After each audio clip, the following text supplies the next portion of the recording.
Ang mga tatay mahilig din sa flower. Ayaw maniwala ni ate. Anong flower yung kilala niyo? Rose. Sampagita. Bulaklak ng makahiya. Chicharon bulaklak. Oh. Alam niyo ba, no? Kung papansinin po natin, iba-ibang bulaklak, iba-iba po yung simbolo nun. Iba-iba yung pinapahiwatig nun. Pag once na nakikita po natin yung mga bulaklak, nakikita natin kaagad kung anong karakteristik ng bulaklak. No? Kung anong meron sa bulaklak. Amen? Amen. Kaya ako parang inaano sa atin anong klaseng Kristiyano tayo pag nakikita tayo? Anong pagkakilala sa atin?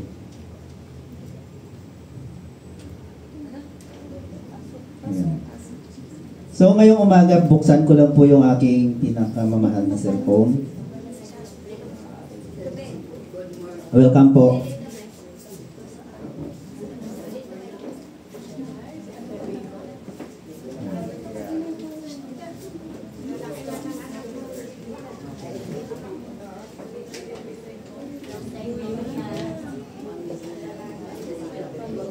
Welcome po sa gawain, Kuya. Happy Father's Day. Ayan.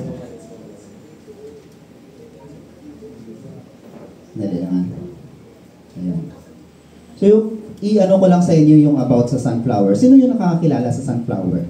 Amen. Oo, doon, di ba? So, paano natin tingnan yung sunflower? Meron lang akong konting, masabi kong trivia about sa sunflower, kung sino pa yung hindi nakakakilala sa sunflower. No? Anong meron sa sunflower? Ano po yung karakteristik niya? Ano po yung simbolo ng bulaklak na ito? At ano po yung makikita natin sa sunflower na dapat makikita din sa isang Kristiyano? So, mali ito. Ito. Medyo hindi kasi makita. Ayun. Ang sunflower daw ay kilala sa matingkad na kulay. No? Sa kanyang cheerful appearance. Tingnan mo katabi mo kung may cheerful mukha yan. Ayun, dapat masayahin. Dapat ganun. So tingnan natin sunflower po ito yung pag-uusapan po natin. Yung sunflower daw ay sumisimbolo ng optimism, strength, and warmth, all of which can be associated with a generous heart. Yun daw. Na ang lahat ng iyong karakteristik ng isang sunflower ay nagpapakita daw yun ng isang generous heart. Alam niyo ba yung generous heart? Generous. Kilala yung generous? Si generous. Ayan. Sige. Ayan. So in short, ang sunflower ay sumisimbolo o maiuugnay sa isang mapagbigay na puso. So, ang sunflower ay madalas nauugnay sa pagkabukas pala dahil sa kanilang likas na katangian at ang kultural na kahulugan na taglay nila. So, ang kanilang maliwanag at masayang itsura o yung cheerful appearance, kasama ang kanilang kakayahang lumaki at ibahagi ang kanilang mga buto. Sino nakatikim ng buto ng sunflower? Di ba masarap? Yun. Di ba? So, masyado silang mapagbigay. Kahit sa buto. Ay sumasagisag sa kasaganaan at pagpahayag na mapagbigay. O yung willingness to give. Yun. Tanong sa atin. Meron ba tayo nun? Kagaya sa sunflower. Sige. Tanongin natin sarili natin, Bukod pa rito, ito yung unique sa sunflower. Tingnan natin. Ang kanilang hindi matitinag na paghahangad sa araw, yung sinasabi na unwavering desire for the sun. So sa mga Kristiyano, ano yung dapat hindi matitinag natin na parte ng buhay natin? Yung ang bala na kayo dyan. Yun. O may sinasabi sila na heliotropic behavior. Yung heliotropic behavior, research nyo na lang yun. Parang ganon siya eh. Di ba yung bulaklak ng sunflower? Kung saan yung sun, hanggang paghapon, sinusundan po niya yon. Yun. Yun ang kakayahan ng araw. Sana meron tayong ganon na Lord, saan ka na? Ganon. Ano? So, dapat merong ganon. So, ang ganda pala ng sunflower. Ngayon ko lang nalaman. Kaya napahilig ako sa bulaklak ngayong umaga eh. So, sabi dito, yung heliotropic behavior ay maaaring bigyang kahulugan bilang isang simbolo ng walang pag-iimbot na devotion at suporta or yung selfless devotion and support. Ito ang mga ang simbolismo ng sunflower. Una, yung sunflower daw merong abundance and sharing. Una po yun. Ang sunflower ay kilala sa paggawa ng malaking bilang ng mga buto, yung sinabi ko kanina, na kaagad nilang ibinabahagi sa mga ibon, tao at iba pang nilalang. Ang kasaganaan at pagpayag na ito na magbabahagi ng mga mapagkukunan ay isang mahalagang elemento na sumisimbolo ng pagkabukas palad. So, mayroon silang abundance and sharing. Pangalawa, mayroon silang selfless devotion. Tayo kaya, no? Yung sunflower daw, meron siyang katangian, yung sinasabi ko kanina na yung lagi silang lumilingon sa araw. Na ito po ay nangahulugan bilang isang simbolo ng katapatan at devotion o yung loyalty and devotion. Kung paano ang bulaklak naghahanap ng init at liwanag ng araw, maaari itong kumakatawan sa isang kusang loob upang suportahan at pangalagaan ang iba. Kagaya ng ginagawa natin dito, di ba? So inaalagaan natin yung mga kapatiran natin, sana totoo. No? At sinusuportahan natin yung mga pangangailangan ng kapatiran natin, sana totoo. Oo, iba. Yun. Minsan. So, pangatlo po, meron silang positive energy or yung happiness. No? Wow. Lagi silang nakasimangot. Tama ba? Masaya. Masayahin sila. Positive lang lagi. Nakaka-encourage yung nila. No? Yung itsura nila. Tayo kaya, natanong ba natin yung sarili natin ngayon? Tahimik na naman. Sige. Okay. Sunflower pa lang itong pinag-uusapan natin. Ang sunod po, meron silang pang-apat, meron silang cultural significance. Sabi dito, in many cultures, sunflowers have specific meanings associated with abundance, harvest, and good fortune. This meaning further strengthened the connection between the sunflower and the concept of generosity. So, maliwanag. Ang next, meron silang, shortcut ko na lang, meron silang silent support pa, di ba? Alam nyo ba yung sunflower hanggang sa mamatay, pakinabang pa rin po sila. Yung sunflower daw, yung kanyang mga lahat, dahon, stem, lahat, magandang, parang nilalagay siya ng mga magsasaka sa lupa. Hindi lang pataba, kundi yun ang nagre-retain ng water. Para pagdating ng tag-ulan, yung tubig, masisipsip ng bagong henerasyon. So, ang ganda, no? Meron silang silent support. Hanggang kamatayan, yung sunflower, meron pa rin heart of giving. Willingness to give. So, yun. Sa madaling salita, hanggang mamatay sila, willing to give pa rin, pakinabang pa rin. Yun po ang katangian na meron ng isang sunflower. Pero in short, bulaklak lang siya. Tayo, tao. Pero ito ang hamon sa atin. Isipin din natin na kung paano ang sunflower na sumusunod or tumutugon sa purpose niya. Sabi pa nga, di ba, hanggang kamatayan. So, paano naman tayo? No? Yung sunflower, meron silang, sana meron din tayong ganito, generous heart, kindness, ano, showy and abundant blooms na naglilink doon sa generosity and joy. Pang-apat, meron silang loyalty and honor. Pang-lima, mayroon siyang cheerfulness and honesty which can be associated with a generous spirit. Tingnan mo yung katabi mo kung merong generous spirit yan. Hindi. Tama lang. Yung last, no? Gaya ng mga bulaklak, dapat meron din tayong vibrant color and delicate petals representing the spirit of giving. Amen? Amen. Sige, let's pray. Thank you, Lord.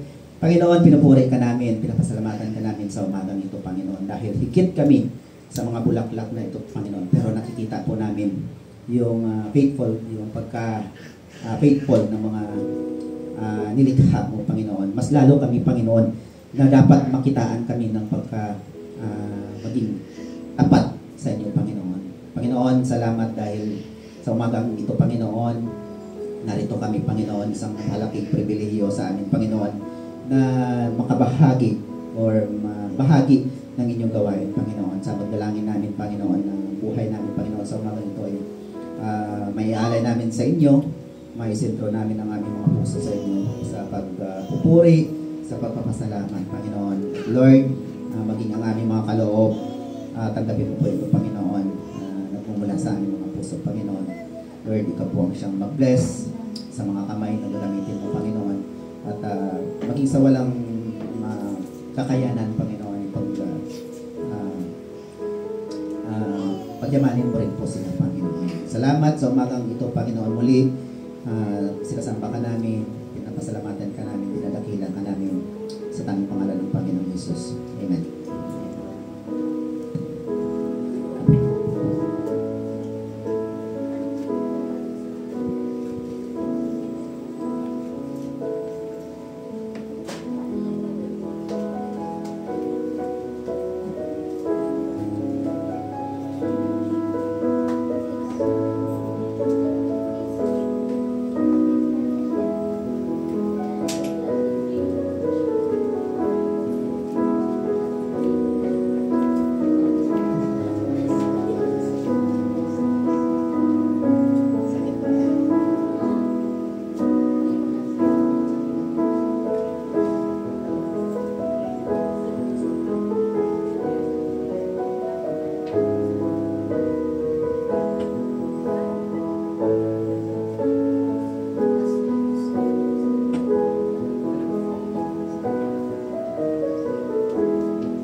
Sige po, ipanalangin po natin yung ating mga ikapo para sa gawain ng Panginoon. Panginoon, salamat po sa mga ikapong ito, God. Salamat, Lord, sa mga faithful believers, Panginoon, na tunay, Lord, God, na nagtatapat po, hindi lang po sa pagbibigay, maging sa paglilingkod po sa iyong kaharian. Salamat, Lord, sa strength, Panginoon, sa ability na patuloy mong pinagkakaloob sa bawat isa. Sa ganun, Lord, makapag-support po kami sa anumang gawain dito sa tahanan mo, Panginoon. We pray na yung mga ikapong ito, Panginoon, ay tunay pong magamit ng kalugod-lugod and mightily sa gawain mo, Panginoon. At maging kasangkapan ito, Panginoon, ng marami pang pagpapala, Panginoon, sa buhay ng marami. Salamat, Lord. And we also pray, Panginoon, sa amin pong mensahe, Panginoon, sa mensahe mo ngayong umaga, Panginoon. Salamat, Lord God, sa biyaya po ng mensahe mo sa puso ng bawat isa, Panginoon. We pray na ikaw ang tunay naming makasama sa umagang ito, Panginoon. And we rebuke the works of the enemy sa amin pong kalagitnaan. And we only welcome the presence of the Holy Spirit sa amin pong kalagitnaan sa umagang ito. Salamat, Lord, patuloy mong hipuin ang aming mga puso at patuloy kang mangusap sa bawat isa, Panginoon.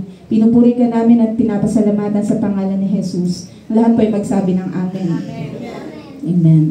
Sige po, magandang umaga po sa ating lahat. And happy Father's Day po sa ating mga tatay. At welcome din po namin yung mga kabataan natin na nag-attend po ng Youth Fellowship. Yan. Salamat na nakasama namin kayo this morning. Sige po, ngayon po, dadako tayo sa mensahe ng Panginoon. Kung tatanungin ko po kayo, ano po yung para sa inyo, yung bagay na meron kayo ngayon na pinaka-binibigyan nyo po ng halaga? Na hindi po natin kailangang sumagot, siguro po in mind lang, isipin natin yung bagay na meron tayo ngayon na pinaka-binibigyan natin ng halaga. May mga tao po na magsasabing pamilya, trabaho, pag-aaral, o kaya oras. Meron din naman magsasabing mga material na bagay tulad po ng pera. Meron po ba tayo noon? Sasakyan, o bahay na napundar. Mahalaga yon sa atin. Pero alam niyo po, according sa ating Panginoong Jesus, may isang bagay na higit pang mas mahalaga kaysa sa mga bagay na nabanggit natin. This thing po is more valuable than all the riches, achievements, and treasures ng mundong ito. At ito po ay walang iba kundi yung ating kaluluwa or our souls. May isang kwento po sa kasaysayan tungkol po sa isang famous ruler nung Middle Age na key figure din po sa European history. Siya po ay si King Charlemagne. Kung familiar po tayo sa mga kabataan, kung naaalala nyo nung AP nyo na nababanggit to, si King Charlemagne. Sabi po sa report, nung namatay po yung haring ito, siya po ay nakasuot ng isang royal robe at nakaupo sa isang upuan na gawa po sa marble. At sa kanya pong kandungan ay isang Biblia na nakabukas po sa aklat ng Marcos chapter 8. At yung isa niya pong detailed. Sabi yung isang daliri daw po ng haring ito nakaturo sa isang verse doon sa Mark chapter 8. Basahin po natin yung sinasabi sa verse 36. Sabi po dito, "For what shall it profit a man if he shall gain the whole world and lose his own soul? Sapagkat ano ba ang mapapala ng isang tao, makamtan man niya ang buong daigdig, ngunit mapapahamak naman ang kanyang sarili." Yung tanong pong ito mula sa Panginoong Jesus, very simple siya pero powerful. Simple but powerful. Na nag-iiwan po sa atin ng isang hamon. It challenges our priorities, kung ano po yung mga bagay na inuuna natin. It challenges our choices, at yun pong mga pagkaunawa natin sa bagay na may eternal worth. Ngayong umaga po, I pray na maging bukas po yung ating mga puso at isipan sa pag-unawa po ng mensahe ng Panginoon. This morning po ang pag-uusapan natin is the value of a soul.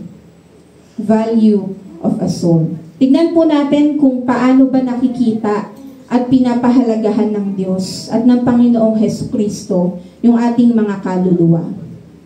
At kung paano po ito tinitignan ng kaaway na si Satanas. And through their estimates po, I pray na makita natin how priceless, how powerful, and eternal yung halaga ng atin pong mga kaluluwa. Sabi po sa nabasa ko na in this lifetime, mahalaga po sa isang tao na makita at malaman yung halaga ng kanyang buhay. Yung halaga ng kanyang kaluluwa. Na ma-realize natin how valuable our souls in the eyes of God. Na nagbigay po nito sa atin. Sabi dito, every soul is extremely valuable. Kapag sinabi po nating every soul, ibig sabihin bawat kaluluwa. Ibig sabihin lahat. Walang less important, lahat po equally important. At may great worth sa paningin ng Diyos. Including po, no, hindi lang tayo na nandito sa tahanan ng Panginoon, including yung mga hindi kilala at intentionally ayaw kumilala sa Diyos. Kasali po yung mga taong ito. Number one reason po bakit ang bawat kaluluwa ay mahalaga sa Diyos ay dahil ang pinagmulan nito ay ang Diyos. Our souls originate with God. So Genesis chapter 2 verse 7, sinasabi po sa atin yung bagay na to. Sabi po dyan, that the Lord God formed man of the dust of the ground and breathed into his nostrils the breath of life. And a man became a living soul. Sa Tagalog, pagkatapos, ginawa ng Panginoong Yahweh ang tao mula sa alabok. Hiningahan niya sa ilong at nagkaroon ito ng buhay. Sa verse pong binasa natin, dinedescribe kung paano nilikha ng Diyos ang unang tao. Na kung titignan natin, ang tao po ay nilikha ng simple lang. Simple yet God personally shaped each human being na nagpapakita po ng care and intention ng ating Diyos. And those humans are not random accidents. No, hindi tayo aksidente. During the creation, hindi lang po binigyan ng Diyos ang tao ng physical form. God gave His breath. No, according po dun sa binasa natin. Yung breath pong tinutukoy dito, pag binalikan natin yung kahulugan niya sa Hebreo o sa Hebrew, ito po ay tinatawag na ruach. Ibig sabihin po, spirit o spirito. Meaning po, dahil tayong lahat ay naniniwala na nilikha at nagmula tayo sa Diyos, tandaan po natin na tayo po ay kanyang hiningahan. And this breath is a sign of spiritual life and intimacy with the Lord. And this act po sets human apart sa iba pang nilikha ng Diyos. Dahil ang tao lang po ang nakatanggap nito mula sa Diyos. Wala nito yung mga puno, wala nito yung mga hayop. No, very special po yung pagkakagawa sa atin ng Diyos. Ang tao po ay hindi lang basta isang katawan, but a living, conscious being. No, ang tao po ay isang buhay na may kamalayan na nilalang, na intentionally nilikha para sa pakikipag-ugnayan sa ating Diyos. This truth po shows the eternal value ng bawat kaluluwa dahil dala-dala po natin ang imahe at spirito ng Diyos sa atin. Remember, you are more than your body. You are a soul created by God. Kanina po, nabanggit natin na ang bawat kaluluwa ay mahalaga sa Diyos. No, kasama po dito yung mga taong hindi kumikilala sa Panginoon o yung mga tinatawag po nating unbelievers. No, kasama yung pinaka-worst o pinakamasamang tao na naiisip natin ngayon.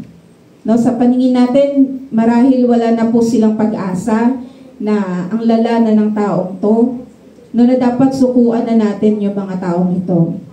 Pero alam niyo po, ang Diyos laging nagpo-provide ng paraan. Laging gumagawa ng paraan ng Diyos para yung mga ligaw na kaluluwang ito ay manumbalik sa presensya niya. Hindi po nagsisinungaling ang Diyos nung sinabi niya na mahalaga ang bawat isa. Hindi po nagkamali ang Diyos na nilikha niya ang tao. Dahil originally, ang intention ng Diyos ay magkaroon tayo ng malapit na ugnayan sa Kanya. At alam niyo po, kahit tayo ay nadungisan ng kasalanan, na paulit-ulit man na nagkasala ang tao sa Diyos, hindi napagod o hindi mapapagod kailanman ng Diyos na ibalik tayo doon sa original design para sa atin. O doon po sa totoong purpose kung bakit tayo nilikha, specially and differently ng ating Diyos. Sa Galatians 4, chapter 4, verses 4 to 5, sinasabi po dyan kung ano yung paraan na ginawa ng Diyos para i-redeem yung sangkatauhan at kung paanong yung bawat isa sa atin ay nagkaroon po ng privilege na maging bahagi ng pamilya ng Diyos. Sabi po dyan, Ngunit nang sumapit ang tamang panahon, isinugo ng Diyos ang kanyang anak na isinilang ng isang babae at namuhay sa ilalim ng kautusan upang palayain ang mga nasa ilalim ng kautusan. Sa gayon, tayo'y maituturing na mga anak ng Diyos. Lahat po ng mga bagay na nabanggit sa mga verses na to ay nangyari po according sa oras at plano ng Diyos. Na ibig sabihin po, not exactly the right moment sa history, nangyari po ang plano ng Diyos. At isa po doon ay yung pagdating ng Panginoong Hesukristo dito sa mundo. Na culturally, politically, and spiritually, ang mundo po ay inihanda na para sa pagdating po ng ating Messiah o ng ating pong tagapagligtas. Ang tanong po, sa paanong paraan po ba dumating ang Panginoong Hesus dito sa lupa? Sabi, Jesus did not begin to exist at birth. No, ibig sabihin po, hindi siya dumating sa paraan kung paano nakukonceive ang isang ordinaryong tao, no, sa sinapupunan ng kanyang ina. Sabi po sa English, He was sent forth. He was sent forth. Siya po ay isinugo. Ibig sabihin, si Jesus po ay nag-e-exist na bago pa man siya ipinanganak. Nakasama na po siya ng Diyos sa umpisa pa lang. Ine-emphasize po ng bagay na ito yung divine origin ng ating Panginoong Jesus. At pinapatunayan po nito that His mission was deliberate and loving. Another point po from these verses is that Jesus became fully man, fully human. Siya po ay naging ganap na tao. Nakatulad po natin, no, siya rin po ay pinanganak ng isang babae. Jesus was born under the Jewish law. Now, meaning subject din po siya doon sa mga commandments ng Diyos. Pati po sa pumumuhay in full obedience sa ating Panginoon. At dahil po sa mga bagay na ito, Jesus made Himself qualified na to be the perfect substitute. Jesus willingly took the place of sinners sa pamamagitan po ng pagkamatay niya sa krus to pay for the penalty ng atin pong mga kasalanan. At upang ang bawat isa po ay tubusin from spiritual slavery. Through Christ, hindi lang po tayo basta pinatawad, tayo din po ay inadopt sa pamilya ng Diyos. No, dahil po doon, tayo po ay nagkaroon ng karapatan, ng access, at tayo po ay tatanggap ng inheritance bilang mga anak ng Diyos.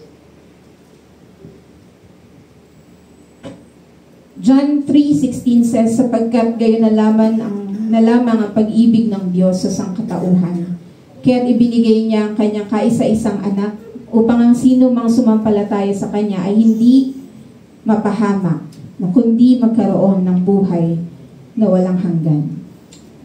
Dito po pinapakita hindi lang yung ginawang pagsasakripisyo ng Panginoong Jesus. No, tignan natin yung ginawa din ng Diyos Ama. No? Kung paano po selflessly binigay niya yung most valuable and most beautiful treasure in heaven, na walang iba kundi si Hesukristo. Alam niyo po, yung bagay na yon nagpapakita at nagpapatunay yon kung gaano kalalim yung pag-ibig at kung gaano kalawak yung biyaya at habag sa atin ng Diyos. One reason bakit sinugo ng Diyos ang Panginoong Jesus ay dahil nakikita niya po na ang mundo ay nalulunod na sa kasalanan. Sabi nga po, lost in sin na ang mundo. At ang mga tao po ay hiwalay na sa Diyos. Nawala na po yung dating ugnayan ng tao sa Diyos. Jesus came to rescue people.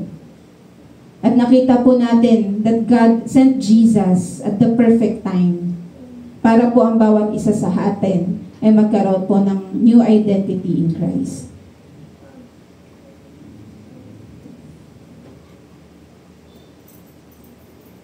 Katulad po ng Diyos, mataas at malaki rin po yung pagpapahalaga ng Panginoong Hesukristo sa kaluluwa ng bawat tao. Jesus values one's soul above everything else in this world. He sees it as priceless and irreplaceable. Now, since alam ng Panginoong Jesus yung worth, na hindi ito mga low quality na kaluluwa. No, alam niya rin na in His mind, na hindi din basta-basta kung ano lang yung halaga na magiging kabayaran ng mga ito. Jesus knew the price to be paid. Alam ni Jesus yung halagang dapat bayaran. No, ano pong ibig sabihin nito? Si Jesus po ay fully aware sa mga paghihirap, sa mga sakripisyo na gagawin niya, at sa kamatayan po na mararanasan niya. Na i-endure niya para po maligtas yung buong sangkatauhan. Alam niyo po, nung ginagawa ko to, naisip ko, kung hindi siya yung perfect substitute na sinasabi natin kanina, tatanggihan to ng Panginoon. Hindi niya to gagawin. Hindi niya isa-sacrifice yung sarili niya para sa'yo, para sa akin. Mahirap yung pagdadaanan niya, at hindi po yun biro. Alam na alam po natin yun. Very aware po tayo sa pinagdaanan ng Panginoong Jesus. But because of His great love for us, Jesus willingly chose to do it. Dahil sa labis na pagmamahal sa atin ng Panginoong Jesus, kusa niyang piniling gawin yung bagay na ito. Basahin po natin sa Mateo 26:36-39. Ito po yung tagpo kung saan pumunta si Jesus kasama ng kanyang mga alagad sa Getsemani para manalangin. At nangyari po ito ilang araw bago po siya arestuhin at ipako sa krus. Sabi po dyan, isinama ni Jesus ang kanyang mga alagad sa isang lugar na tinatawag na Getsemani. Sinabi niya sa kanila, dito muna kayo at mananalangin ako sa dako roon. Ngunit isinama niya sina Pedro at ang dalawang anak ni Zebedeo. Nagsimulang mabagabag at maghirap ang kanyang kalooban. Kaya't sinabi niya sa kanila, ako'y halos mamamatay sa tindi ng kalungkutan. Maghintay kayo rito at samahan ninyo ako sa pagpupuyat. Verse 39, lumayo siya ng kaunti, nagpatira pa siya at nanalangin. Ama ko, kung maaari po, ilayo nyo sa akin ang kopang ito ng paghihirap. Ngunit hindi po ang kalooban ko, kundi ang kalooban ninyo ang mangyari. Makikita po natin dito na hindi itinago ng Panginoong Jesus yung emotional agony na nararamdaman niya. Overwhelmed siya sa kalungkutan. Sabi pa sa description na binasa natin, halos, sa verse 38, halos mamamatay na siya. Alam po natin na ang Panginoong Jesus ay 100% Diyos at 100% na tao din. At sa tagpupong ito, na-experience ng Panginoong Jesus yung halo-halong emotions. Nakakaramdam siya ng takot, nakakaramdam siya ng grief, ng pagkabalisa, as He faces yung mga sufferings na meron siya during that time. Knowing the pain ahead, sinabi niya po sa verse 39, yet not as I will, but as you will. Hindi po madaling sabihin yon. Yet not as I will, but as you will.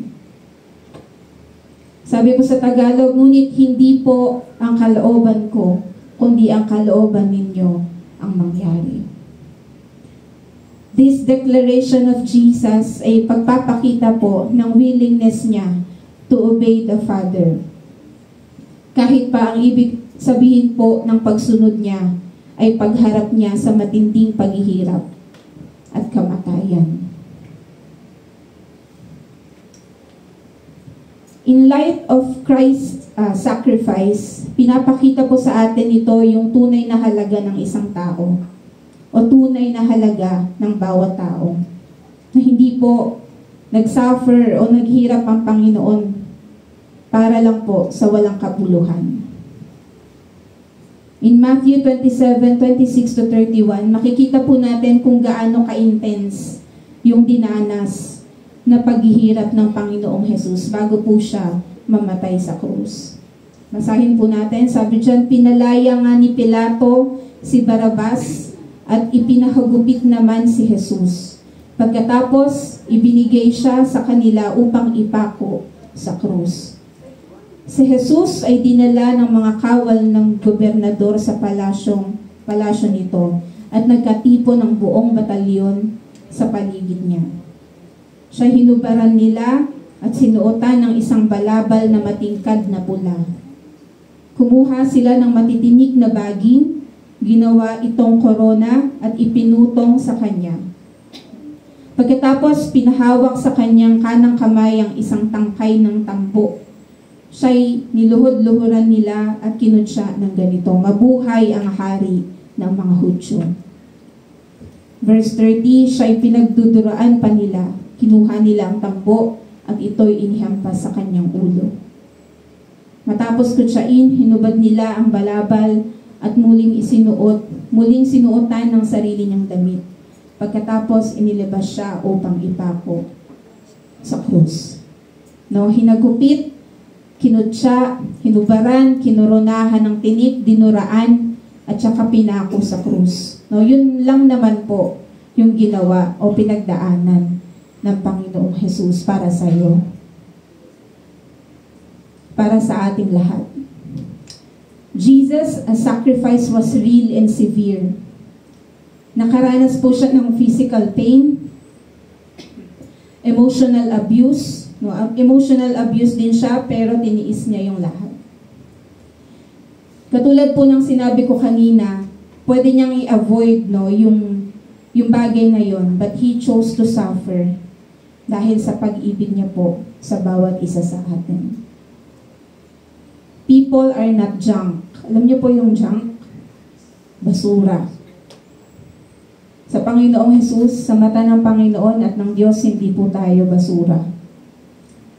Kung ang mga people are not junk, kung ang mga tao po ay walang halaga, hindi na po sana dumanas ang Panginoong Jesus ng ganong klaseng paghihirap para lang iligtas tayo. His suffering shows how much God values each soul.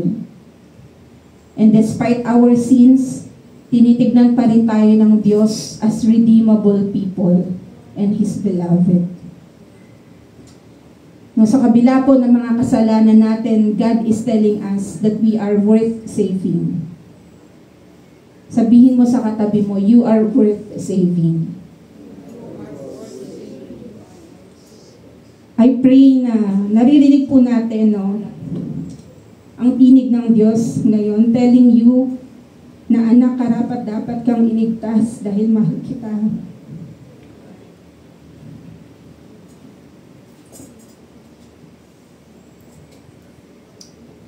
Tandaan po natin na ang bawat isa sa atin ay mahal at mahalaga sa Panginoon. At pinatunayan niya po yun nung siya po ay mamatay sa krus ng Kalbaryo. We are not worthless, but treasures worth saving, sabi ng Panginoon, because of Christ's sacrifice that proves our eternal value. Ilang beses ko na pong nabanggit na kusa po ang ginawang pagsasakripisyo ng Panginoong Jesus para sa lahat, upang ang bawat isa po ay maligtas. At sa journey po ng kanyang sufferings, never niya pong kinonsider ng malaki or too great yung cost ng kanyang paghihirap. Sa Isaiah 53 verses 3-7, mababasa po natin yung powerful prophecy na tungkol po sa dadanasing paghihirap ni Jesus na sinulat po centuries before His crucifixion. Sabi po dito, hinamak siya ng mga tao at itinakwil. Nagdanas siya ng hapdi at hirap na wala man lang pumansin sa kanya. Binaliwala natin siya na parang walang kabuluhan. Tunay ngang inalis niya ang ating mga kahinaan. Pinagaling niya ang ating mga karamdaman. Subalit inakala natin iyo'y parusa ng Diyos sa Kanya. Ngunit dahil sa ating mga kasalanan kaya siya nasugatan. Siya ay binugbog dahil sa ating kasamaan. Tayo ay gumaling dahil sa pahirap na dinanas niya at sa mga hampas na Kanyang tinanggap. Verse 6. Tayong lahat ay tulad ng mga tupang naliligaw. Nagkanya-kanya tayo ng lakad. Ngunit ipinataw ni Yahweh sa Kanya ang kaparusahang tayo ang dapat tumanggap. Verse 7. Siya ay binugbog at pinahirapan, ngunit hindi kumibo kahit isang salita. Tulad ay tupang nakatakdang patayin, parang korderong hindi tumututol kahit nagupitan at hindi umiimi kahit kaunti man. Kanina po sabi natin na alam ng Panginoong Jesus yung cost o yung halaga na dapat bayaran para sa kaligtasan ng tao. He was willing and was not forced para gawin yung bagay na ito. He suffered, yung sakit at punishment na para sa atin ay inako niya. He traded His innocence for our guilt dahil sa labis po na pagmamahal sa atin. Hindi po siya nagprotesta, yet He surrendered everything to the Father and submitted to God's will out of love. As a result po ng ginawa ng Panginoong Jesus, nagkaroon tayo ng spiritual na kagalingan at pakikipagkasundo po sa Diyos. Dahil naniniwala po ang Panginoon na yung reward ng pagliligtas sa atin ay worth the cost. Nasulit yung ginawa niyang pagsasakripisyo. That He saw the value of redeeming humanity as greater than pain. Greater than pain. Greater than humiliation. And greater than death. Na pagdadaanan niya to accomplish the will of God. Nakita po natin kung paano tayo nakikita, kung paano nakikita ng Diyos at ng Panginoong Jesus yung ating mga kaluluwa, yung value natin. Regardless kung ang isang tao po ay isang mananampalataya o hindi. Ngayon po, napapaisip po ba tayo kung paano tayo tinitignan ng kaaway? Kung paano tayo tinitignan ni Satanas? May halaga kaya sa kanya yung kaluluwa natin? Sabi po, madalas daw na-define natin yung salitang value, in terms po kung gaano natin kamahal yung isang bagay. Pero alam niyo po, yung bagay na ito can also be determined kung gaano kahanda yung isang tao para ipaglaban yung isang bagay na mahalaga sa kanya. Sabi po, we can also measure value by how hard someone is willing to fight for it. Ang diablo po ay hindi passive o yung kaaway hindi yan passive.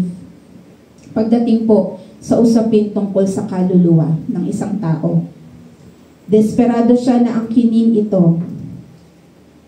Desperado siya na i-deceive, lokohin at sirain yung kaluluwa ng isang tao. Because he knows exactly how precious it is to the Lord. Dahil alam na alam ng kaaway kung gaano ito kahalaga sa Diyos. Kung gaano kakahalaga sa Diyos. John 10:10 says, "The thief comes only to steal, kill, and destroy." Si Satanas po ay naparito para magnakaw, pumatay, at manira. At familiar po tayo sa mga tactics na ginagawa niya. Siya po ay nagdadala sa buhay ng isang tao ng tukso, ng kasinungalingan, ng takot, ng distractions, and all the negative things. Meron siyang isang goal. Meron siyang gustong mangyari sa buhay natin. And that is to pull your soul away from God. To pull your soul away from God. Ang goal ni Satanas ay hilahin yung ating mga kaluluwa palayo sa Diyos. Yung pagnanais po ng kaaway na maangkin ang kaluluwa ng mga tao ay nagpapakita ng kanyang pagkamuhi sa Diyos. No, galit siya sa Diyos. Pinaperso niya po ruthlessly o nang walang awa yung mga tao para malayo at tuluyang masira yung kanilang ugnayan sa Diyos. Para po sa ating mga mananampalataya, maging watchful po tayo. No, let's be aware sa ginagawang pagkilos ng kaaway. Dahil kung tayo po ay tunay na nagmamalasakit sa buhay at kaluluwa ng mga tao sa ating paligid o maging sa sarili po nating kaluluwa, we will be able to see yung mga invisible battles for every soul. At sa pamamagitan po nito, mas mauunawaan natin yung mga kaluluwang ito ay kayamanan. Yung kaluluwa mo, yung kaluluwa ng katabi mo ay kayamanan ng Diyos. Treasure na gustong sirain ni Satanas simply because it is eternally valuable to God. Isa po sa maraming bagay na ayaw ng kaaway na ginagawa ng isang tao ay yung napiplease niya o nalulugod niya ang Diyos sa kanyang buhay. Siguro po halos lahat sa atin kilala si Job.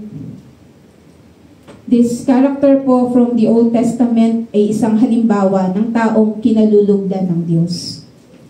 He clearly illustrated po yung bagay na ito sa buhay ni Job, no, nung nalagay po sa test ang kanyang pananampalataya. So Job chapter 1 verses 8 to 11, makikita po natin yung conversation ng Diyos at ni Satanas na patungkol kay Job. And this conversation between God and Satan sets the stage para sa mga pagsubok na mararanasan ni Job. Nabasahin po natin Job chapter 1 verses 8 to 11. Napansin mo ba ang lingkod kong si Job? Tanong ni Yahweh. Wala siyang katulad sa daigdig, mabuti siyang tao, sumasamba sa akin at umiiwas sa masamang gawain. Dugtong pa ni Yahweh. Sumagot si Satanas, sasambahin pa kaya kayo ni Job kung wala na siyang makukuha mula sa inyo? Inaalagaan niyo siya, ang kanyang pamilya at ang lahat ng ari-arian niya. Pinagpapalan niyo ang lahat ng kanyang gawain at halos punuin ninyo ng kanyang kayamanan ang buong lupain. Verse 11, subukan ninyong alisin ang lahat-lahat sa buhay niya at harap-harapan niya kayong susumpain. According po sa mga verses na binasa natin, sa buhay ni Job, nakikita siya ng Diyos as pleasing and faithful. Kalugod-lugod at tapat na lingkod. Sabi pa ni Yahweh sa binasa natin, mabuting tao, sumasamba sa Diyos at hindi gumagawa ng masama. God praised Job's character, no, his integrity, his devotion, and his obedience sa Panginoon. Masasabi po natin na si Job ay isang kaluluwa na pleasing sa mata ng Panginoon. Nasa kabilang banda naman po, si Satanas ay hindi natutuwa sa ginagawa niya. Hindi siya masaya sa condition ng heart ni Job. Kaya challenge niya yung motibo ng taong ito. No, sinasabi niya na kaya lang naman naglilingkod si Job sa Diyos ay dahil sa mga pagpapala na natatanggap niya mula sa Panginoon. No, ibig sabihin, tinitignan ni Satanas yung devotion ni Job ay hindi rooted o hindi nag-ugat sa pag-ibig niya para sa Diyos, no, kundi sa mga biyaya lang na natatanggap niya. He even accuses Job of serving God for selfish reasons, not out of love and loyalty. Sa verse 11, makikita po natin yung totoong intention ni Satanas sa buhay ni Job. No, yun po ay yung sirain yung kanyang pananampalataya. Gusto niyang lumayo si Job sa Diyos kasi hindi niya matake na hindi niya kayang may tao na totoong lumalapit at nananampalataya sa Diyos. Kaya ang ginagawa niya, sinusubok niya yung tao. At sa abot ng kanya makakaya, sisirain niya yung pananampalataya nito sa Diyos. Tandaan po natin na ayaw ni Satan kapag ang mga tao ay namumuhay sa paraang nagpaparangal sa Diyos. He can't stand worship, he can't stand obedience and holiness. Dahil ang mga bagay pong ito ay salungat po sa nature ng kaaway. At dahil ito po yung mga bagay na nagbibigay kaluwalhatian sa Diyos. Bukod po sa buhay at pananampalataya ng lingkod ng Diyos na si Job, no, isa pong disipulo ni Jesus, yung hindi rin pinalagpas ni Satanas. No, sa Luke chapter 22 verses 31 to 32, sabi po, mababasa natin yung personal warning ni Jesus kay Peter. No, nangyari po ito right before arestuhin si Jesus at ipagkailan ni Pedro ang Panginoong Jesus. No, sabi po dyan, verse 31, Simon, Simon, makinig ka. Hiniling ni Satanas na subukin kayo tulad sa ginagawa ng magsasaka na inihihiwalay ang ipa sa mga trigo. Subalit idinalangin kita upang huwag manghina ang iyong pananampalataya. At kapag nagbalik loob ka na, patatagin mo ang iyong mga kapatid. No, kilala po natin si Pedro, isang disipulo ni Jesus, at isa po sa pinakamalapit sa kanya. No, makikita po natin dito na even the closest and strongest ones ay tinatarget din po ng kaaway. And Satan's attack is real and personal. No, ano pong habol niya? Ano pong gusto ng kaaway kay Pedro? Satan wanted to shake Peter's life violently. No, gusto niyang makitang magkasala si Pedro. Sa atin din, gusto tayong makita ng kaaway na nagkakasala. Gusto niyang makita na magduda si Pedro sa kanyang pananampalataya. Ang intention niya ay malayo at mahiwalay si Pedro sa Panginoon. Satan is demanding Peter from God. Sinusubukan ng kaaway na unti-unti makuha si Pedro sa Diyos. And I believe na yung reality na to ay nangyayari pa rin po sa ating panahon. No, maraming tao ngayon, even Christians, yung pinapakialaman yung kanilang buhay ng dyablo. Dahil gusto silang kontrolin at angkinin nito. Remember that the devil actively seeks to tempt and test God's people. Ang kaaway po ay active sa paghahangad na tuksohin tayo at subukin. Yung story po ni Peter is a reminder para sa atin that no one is too spiritual. No one is too close to Jesus. And no one is too faithful to be targeted by the enemy. No one is safe. Sabi mo sa katabi mo, hindi ka ligtas. No one is safe, wala pong ligtas dahil susubok at susubok ang kaaway para makakuha ng kaluluwa na sisirain niya. 1 Peter 5:8, maging handa kayo at magbantay. Ang dyablo, ang kaaway ninyo ay parang leyong umuungal at aali-aligid na naghahanap ng malalaban. Huwag po tayo magpapalaban. Lastly po, gustong angkinin ng kaaway ang mga kaluluwa dahil desire niya na patuloy na mabulag ang mga tao, especially yung mga hindi pa nakakakilala sa Panginoon, na doon po sa katotohanan mula sa kanyang salita. 2 Corinthians 4:3-4, kung may talukbong pa ang magandang balitang ipinahayag namin, ito'y may talukbong lamang sa mga napapahamak. Hindi sila sumasampalataya sapagkat ang kanilang isip ay binulag ng Diyos ng kasamaan sa daigdig na ito, upang hindi nila makita ang liwanag ng magandang balita tungkol sa kaluwalhatian ni Kristo na siyang larawan ng Diyos. Now, these verses po reveal a spiritual battle na over truth and salvation. Alam po natin na ang tinutukoy na Diyos ng kasamaan ng daigdig na ito ay si Satanas, na actively working para bulagin po ang isipan ng maraming tao, no, ng mga taong wala pang Kristo sa kanilang puso. Ang goal niya is to prevent yung mga taong ito na lumapit sa Diyos. no, na wag nilang makita yung katotohanan sa Ebanghelyo. At tinatakpan din ng kaaway yung mata ng mga taong ito para hindi nila makita yung kagandahan ni Kristo. Ang trabaho po ni Satanas ay hindi lang basta i-distract tayo. He spiritually blinds people. Pinapalabo niya yung kanilang pag-iisip, and he intends to keep these people in the darkness. Gusto niya na manatili, no, yung mga taong ito sa kadiliman upang hindi nila maunawaan at hindi nila tanggapin ang Ebanghelyo ng Panginoong Hesukristo. Si Satan po ay lumalaban. No, lumalaban yan. He fights to hide the light and the beauty in the gospel of Christ.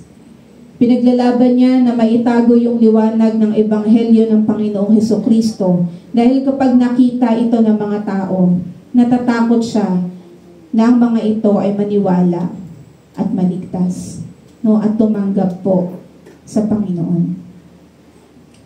Tandaan po natin na ang mga taong nananatiling bulag ay nasa landas po ng destruction o pagkasira. Hindi po dahil sa mahina, no, yung Ebanghelyo o yung gospel ng Panginoong Hesukristo, kundi dahil clouded na at madilim na yung kanilang mga puso at isipan. Satan's strategy is to keep lost people from ever seeing and understanding the truth about Jesus. Dahil alam na alam ng kaaway na makapangyarihan ang salita ng Diyos. No, nagdodoble kayod siya na to blind these people. Para lituhin, para i-mislead. Pero alam niyo po kung ano ang tatalo sa ganitong strategy ng kaaway. Panalangin po. Sa pamamagitan po ng panalangin o pananalangin, pangangaral ng Ebanghelyo, at pagbibigay ng dependency sa gawain ng banal na spirito, those eyes can be open. No, at naniniwala po ako na yung puso ng mga taong ito ay mababaling po sa liwanag na dala ng Panginoong Hesukristo. Bilang pagtatapos po, no, I pray na mas naging malinaw po sa atin yung usaping ito. Natandaan po natin na ang halaga ng isang kaluluwa ay hindi po nasusukat sa earthly standards. No, katulad po ng kasikatan, kayamanan o kapangyarihan. Kundi ito po ay nasusukat sa halagang handang bayaran ng Diyos para dito. Nakita po natin this morning yung threefold perspective o yung viewpoints na mula sa Diyos, mula sa Panginoong Jesus, at sa kaaway na patungkol po sa ating kaluluwa. I pray po na mas naging mabigat yung pagtingin natin doon sa katotohanan na tayo po ay nilikha ng Diyos sa kanyang wangis. Na naibinigay po ng Panginoong Jesus yung kanyang buhay para tayo po ay tubusin. At doon po sa reality na si Satanas ay nakikipaglaban din para sa ating kaluluwa. Nakikipag-agawan siya sa Diyos. Kung isa-summarize natin po, no, yung buong message sa atin ng Lord this morning, isa lang po yung sinasabi nito sa atin.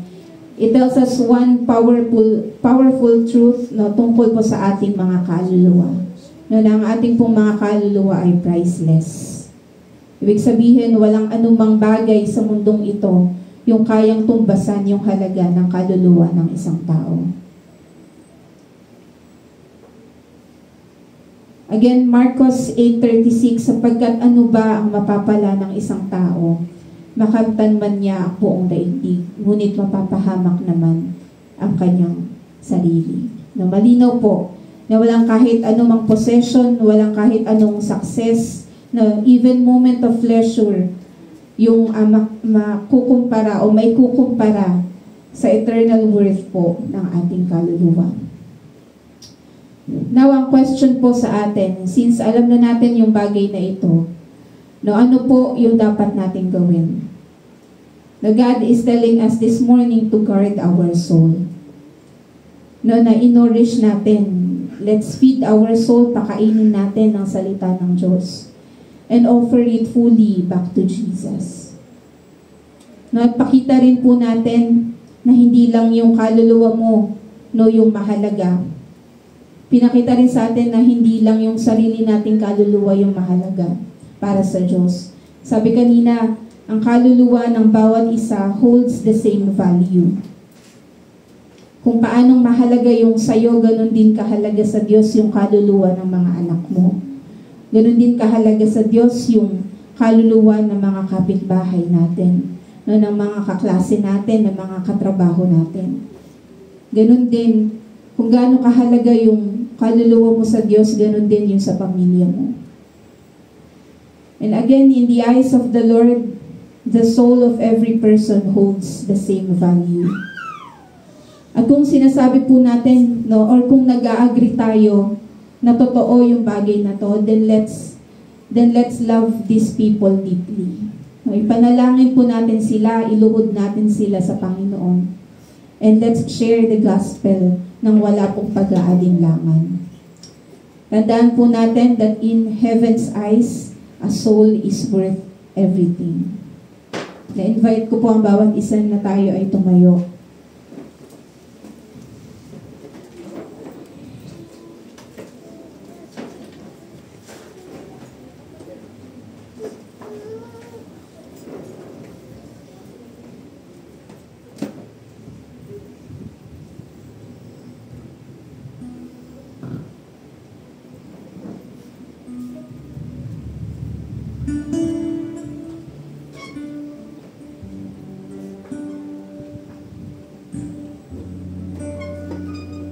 Tayo po ay umawit sa Panginoon.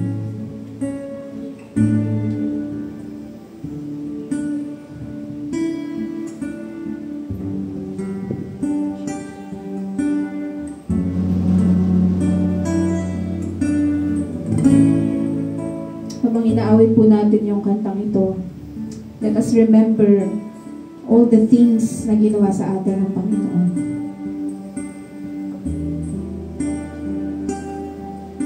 And let's recall yung mga bagay na nagpakita kung gaano tayo kahalaga, kung gaano kahalaga yung kaluluwa natin para sa Diyos at para sa Panginoong Jesus.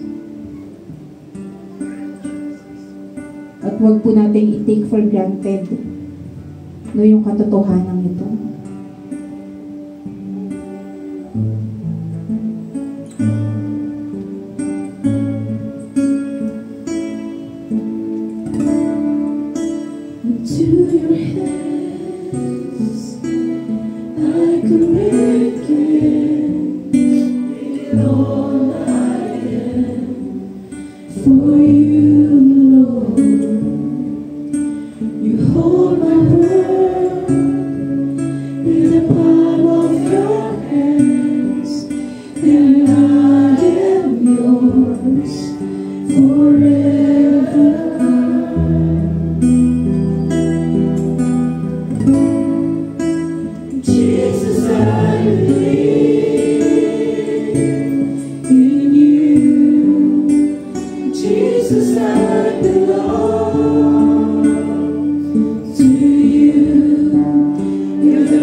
worship the Lord.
Salamat po sa umagang ito. Salamat po sa pagpapaalala kung gaano ka-measurable yung worth, ka-immeasurable yung worth ng kaluluwa ng bawat isa. Thank you that you formed us. Thank you that you breathe life into us. At salamat po sa ginawa mong pagtubos sa amin, Panginoong Hesus.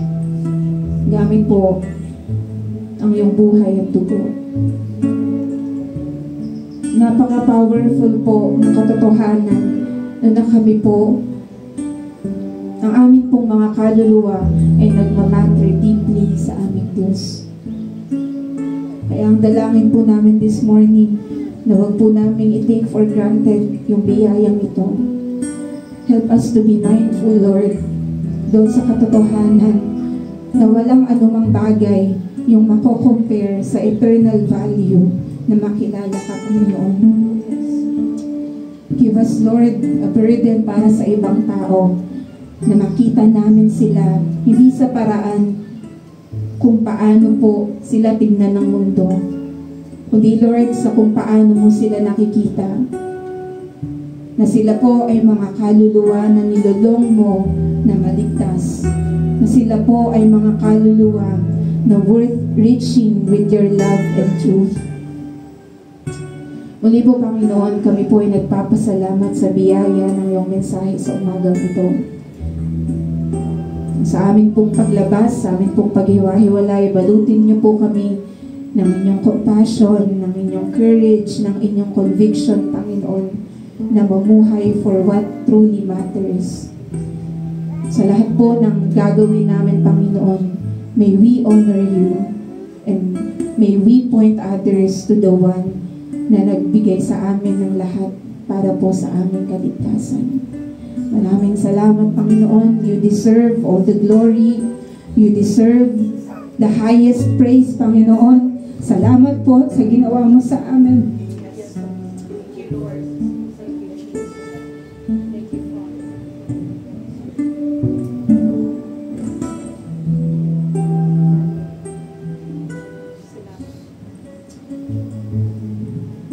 walang katumbas yun, Panginoon. And in return, Panginoon, hayaan mo na this time na we are decided to truly follow Jesus. Suko, isurrender ang aming buhay, Panginoon. Salamat po sa mga katotohanan na nireveal mo at niremind mo sa puso po ng bawat isa ngayong umaga. Pinupuri ka namin, Panginoon, at pinapasalamatan. Ito po ang aming dalangin sa pangalan ni Jesus. Lahat po ay magsabi ng amen.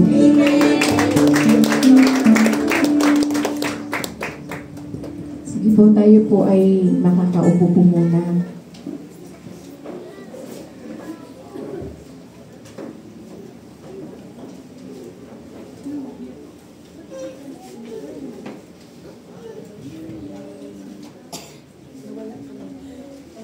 Since extra special po yung Sunday na to, no, meron lang po tayong celebration.